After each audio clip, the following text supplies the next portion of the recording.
Saturday శనివారం 15వ తారీఖు నవంబర్ మధ్యాహ్నం దాదాపు 3:50కి హిందూపూర్లో ఉన్నటువంటి వైఎస్ఆర్సీపీ కార్యాలయం వద్ద టీడీపీ మండల్ కన్వీనర్స్ మరియు కొంతమంది లీడర్స్ వచ్చి దాదాపు 50 నుంచి 70 మంది వచ్చి ఆ లీడర్స్ తో పాటు కార్యాలయంని ధ్వంసం చేసిండేది అందరికీ రాష్ట్రం మొత్తంగా తెలుసు.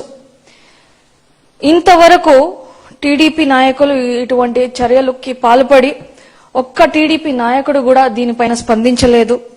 వాళ్ళకి ఎవరికి ఇది కరెక్ట్ కాదు అని అనిపించలేదు. Opposition ruling party CM Lokesh Babu గారు, అక్కడ సిట్టింగ్ ఎమ్మెల్యే బాలకృష్ణ గారు కూడా దీనిపైన స్పందించలేదు. ఇంతవరకు స్పందించడము పక్కన పెడితే వాళ్ళు ఇంతవరకు ఏ యాక్షన్ కూడా తీసుకోలేదు. ఆడ ఉన్నటువంటి మన వైఎస్ఆర్సీపీ కార్యకర్తలు ఎవరైతే అడ్డుకున్నారో వాళ్ళ పైన తిరిగి కేసు పెట్టినారు. అది 307 మరియు SC/ST అట్రాసిటీ కేసెస్ ఇలాంటివన్నీ పెట్టినారు. ఎంతవరకు న్యాయమని నేను అడుగుతా ఉన్నాను. లేకుండా ఉండే వాళ్ళ పైన కూడా ఆ రోజు కేసు అనేది వీళ్ళు కట్టించున్నారు. వేర్ ఇస్ లా అని నేను అడుగుతా ఉన్నాను. ఈ రోజు దీనిపైన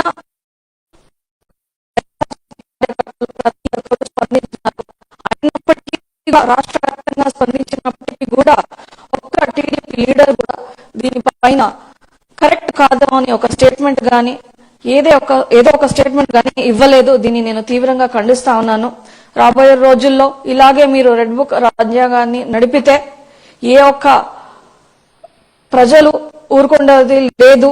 ప్రతి ఒక్క మీ మూవ్మెంట్ ని ప్రజలందరూ గమనిస్తా ఉన్నారు.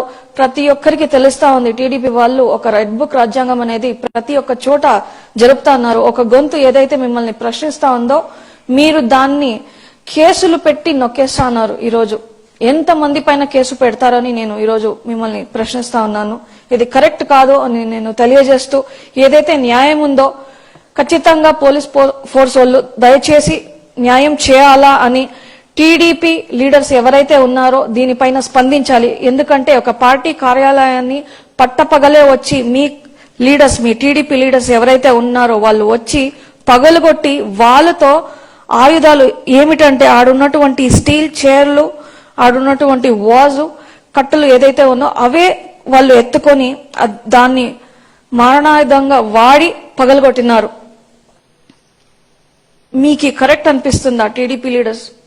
ఈరోజు నేను మిమ్మల్ని ప్రశ్నిస్తూ దీనిపైన మీరు ఖచ్చితంగా స్పందించి మీ పార్టీ కార్యకర్తలు ఎవరైతే ఉన్నారో వాళ్ళకి శాంతి పాఠం నేర్పియాలని నేను ఈరోజు హెచ్చరిస్తూ మిమ్మల్ని కోరుకుంటున్నాను.